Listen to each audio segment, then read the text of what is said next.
Grand rising, grand rising, grand rising to my brothers and my sisters, gods and goddesses, kings and queens of the four corners of the earth. Grand rising. Thank you for tuning in to another episode of Ocean of Truth with your host, Rabenu. And today we'll be having an interesting topic going about how can we overcome modern day evilness. Yes. And there's going to be part one of this topic. I'll be doing 6 videos on this topic. And it's a very interesting topic. So let's get into it. Yes. When we think about modern day evilness at the moment, the first I'll be talking about, what comes to mind is the institutions within the Babylon system that we are living in. Yes, the evil institutions which is designed to destroy humanity.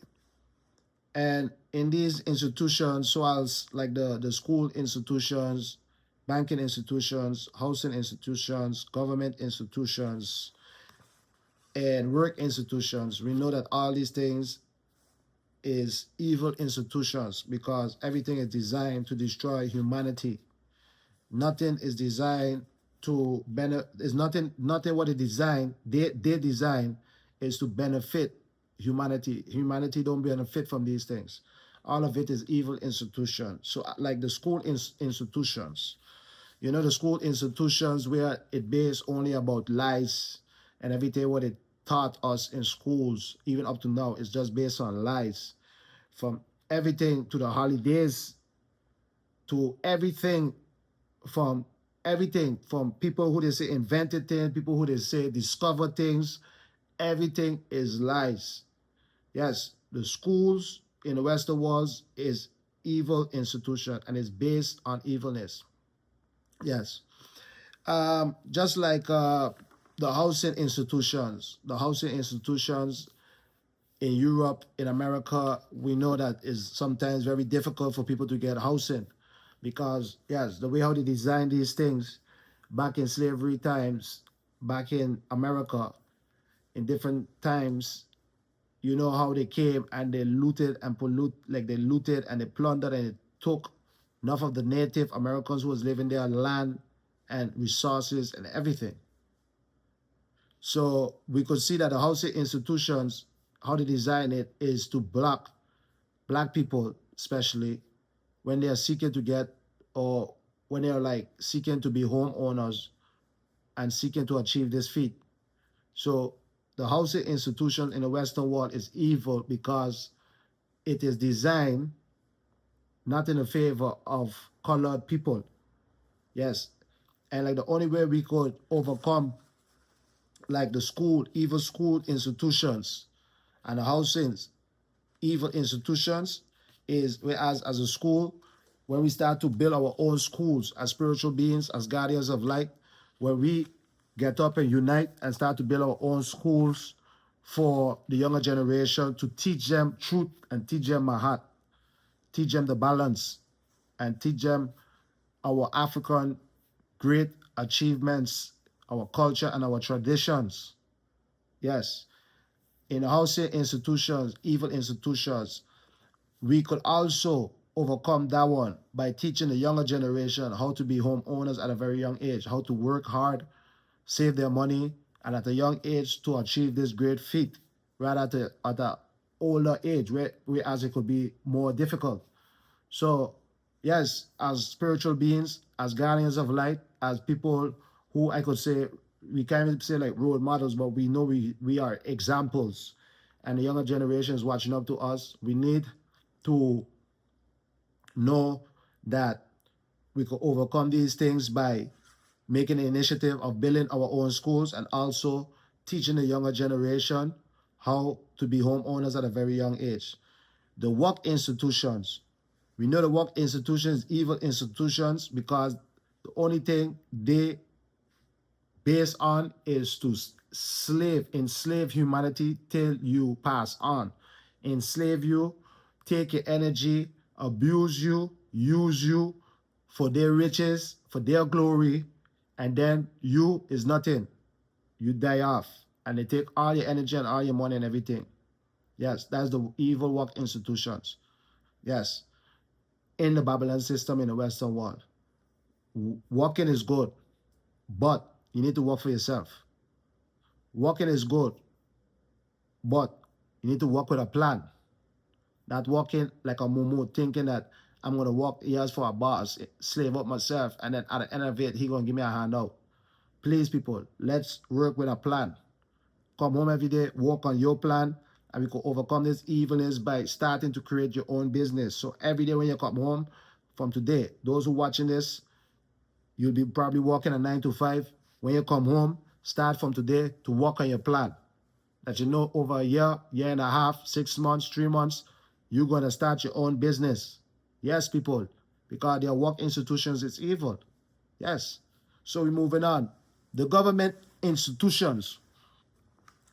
Yes, the evil government institutions. But before I even go to the government institutions, let me just even say about the banking institutions. Because the banking institutions is also evil institutions. Whereas we all know where these banking institutions came about back in World War II. After that, the J.P. Morgans of the world and Rockefeller Childs. And we know where all these things came from. The banking institutions. And more times we have to say, and I would be proud to say, that in the Western world, we need to watch where we put in our money. Because this banking system in the Western world, right, our money in their banks don't even make sense. And at this time, I would advise people to don't maybe put their money in their evil banking institutions, because it will have a day, they will surprise you that you will have money on your savings or whatever, and when you look, you will see zero, or they take all your money. Don't forget, watch what is going on, be informed. The key to life is keep educating yourself. Key. So the evil banking institutions, whereas I just have money in my bank, that's to pay my bills, and it's still like a certain maximum, because anything over that maximum, I'm making sure, and I always make sure that I have that money in my hand. Yes. So the only way we could combat this evil banking institutions, we need, I'm calling on our great African men with millions, our great African people, men in America who have the money. We have to start to unite, put our resources together, and we can overcome these evil banking institutions by creating our own banks for the Black nation. Creating our own banks for the Black nation. And it's easy because we know how banks, how they do it. It's just a bunch of people who have a lot of money come together, and yeah, they could create a bank. Put your resources together and I can have a bank. I'm not somebody so professional in the financial world, but I would think that they have enough Black people. Like right now, the first Black bank that just opened this year, if I'm not mistaken, it was Dr. Martin Luther King daughter in America. I think she opened up the first Black bank, if I'm not mistaken. So like that's what I'm talking about. That's the way to overcome the evil banking institutions. When we take the initiative and open up our own for our race, so we could start to put our money where it will be, it will be just saying, it'll be just good, in good hands. Let me just saying so. It will be in good hands rather than in their banks. Yes. Because Africa, we have to rise again as a nation, and we shall arise. We shall arise. I say to that, we're going to arise. So the government evil institutions, what they have, all in the four corners of the earth, but especially in the Western world. We need to overcome this evil government institution by rejecting what is coming. We need to reject what is coming, and we need to stand up, and we need to come out, just like how they're coming out with the evilness, just like how they're coming out, leaders and different type of people coming out that is rapists and is pedophiles and what kind of evilness it does do behind closed doors. We need to start to come out as spiritualists, as spiritual beings, as guardians of light, as guardians of humanity, as the guardians of this earth, to reject what is coming, what is at this moment, and what is still coming, and stand up against this evil government institutions, right? Lately, now, yesterday or 2 days ago, I was seeing something with that the Ghana a president was in America and he was doing something really lovely. I like the honoring of our ancestors, because no matter all this craziness and all this craziness of people talking, people sometimes they just miss the message, and the point about this is honoring those who was living before us and had to pass through this like this crazy, like this atrocities, this craziness, this really hurtful things. So if you, it's about humanity, you understand that it's ain't going about nobody, all of your feelings and all how are you feeling, everything FB and every craziness, I just put on aside.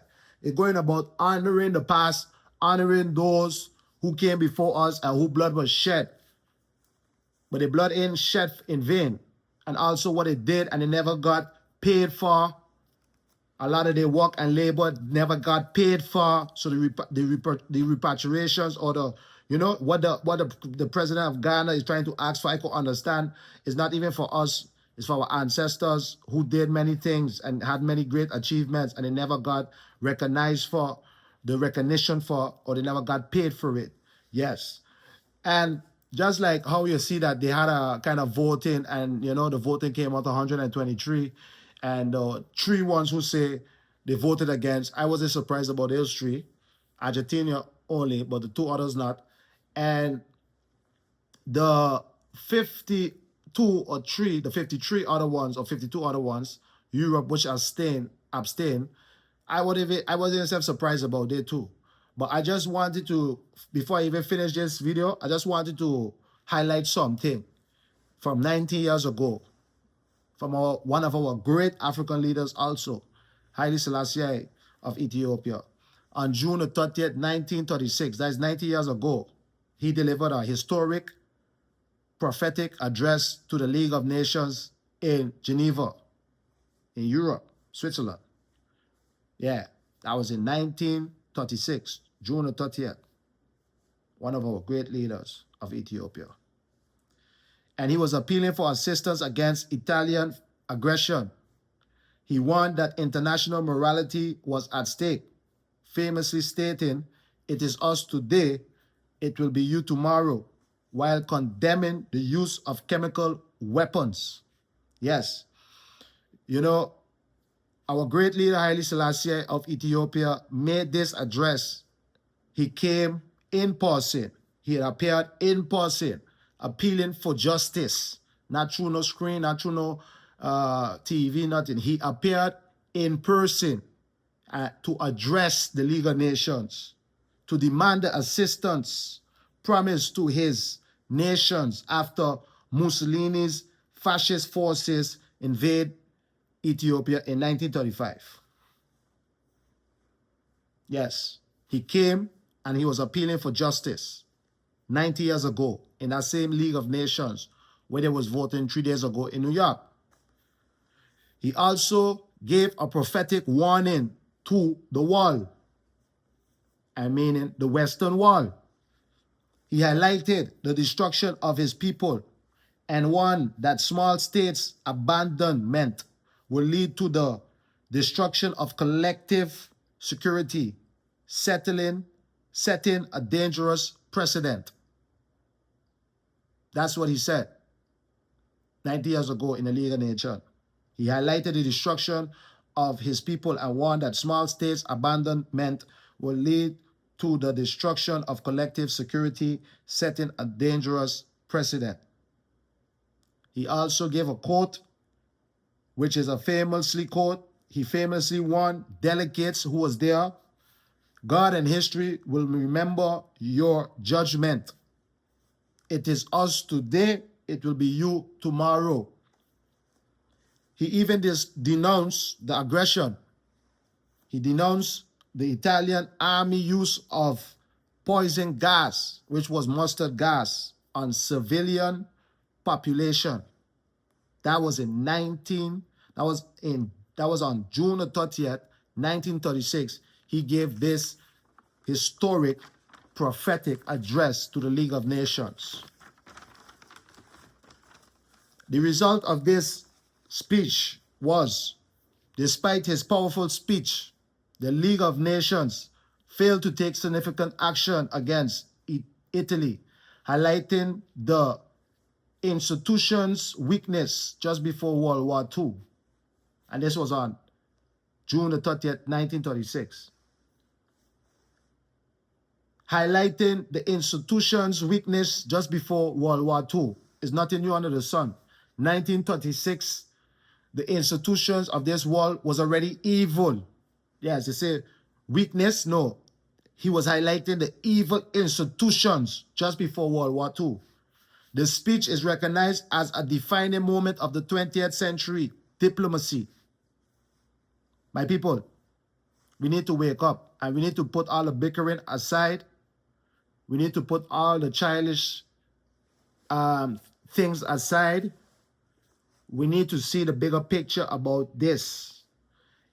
I would highlight this before I end my video today. You have a basketball team, because I'm going to put it more in basketball, because I used to play basketball. I'm putting more in basketball, and all my basketball lovers will understand. And those who just play sports will know how sports is, right? But like as a basketball team, right, it have enough of us, enough players, right?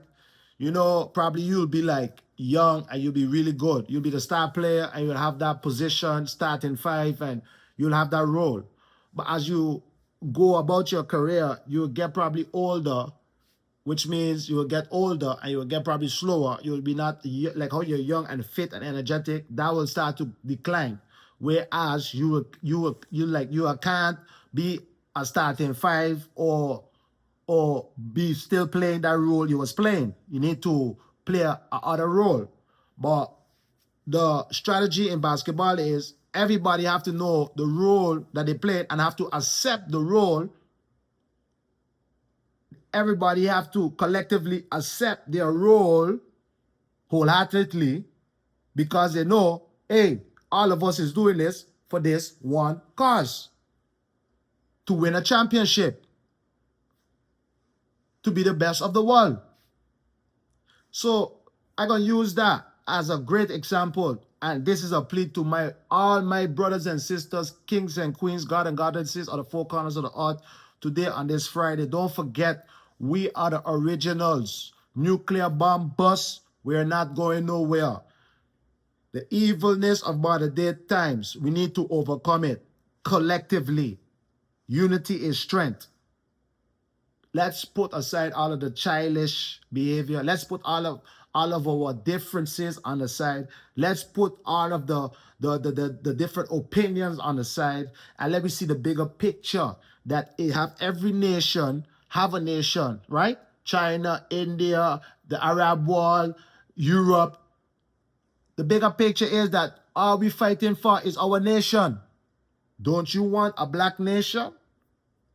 I would love to have a black nation. I would love to be living in a black nation, like fully black, all black products, all black, original, organic, our black food, black people food, and these type of things.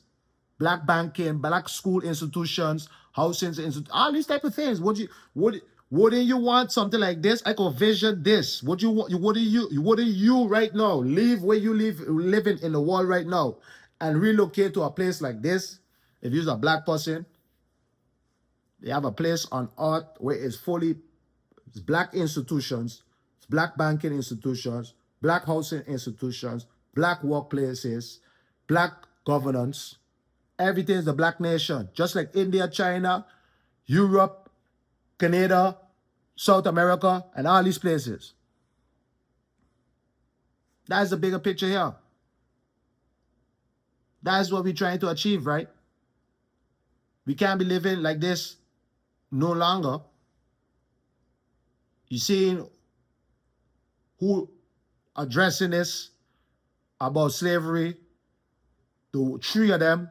Let me talk about the two who rejecting American Israel. But right now, at this modern day, they perpetrating the most evilness on earth. What we doing? What's the bigger picture here? The bigger picture is that we just want recognition. We want to have our one nation. Yes, one Africa. Let me make Africa great again. That's it for all of us.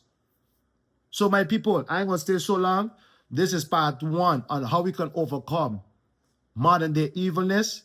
The first part of the video, I talk about the evil institution. And yes, in this Western world, the institutions is designed to destroy our humanity, and all of them is evil. So I hope someone got something today from this message. And until the next time, like and share. Don't forget to subscribe. Subscribe, share the video, drop a comment, keep it civilized, because any uncivilized stuff will get blocked. And my people, my brothers and sisters, kings and queens, God and goddesses of the four corners of the earth, thanks once again for watching Ocean of Truth with your host, Rabenu. And until the next time, I'm out.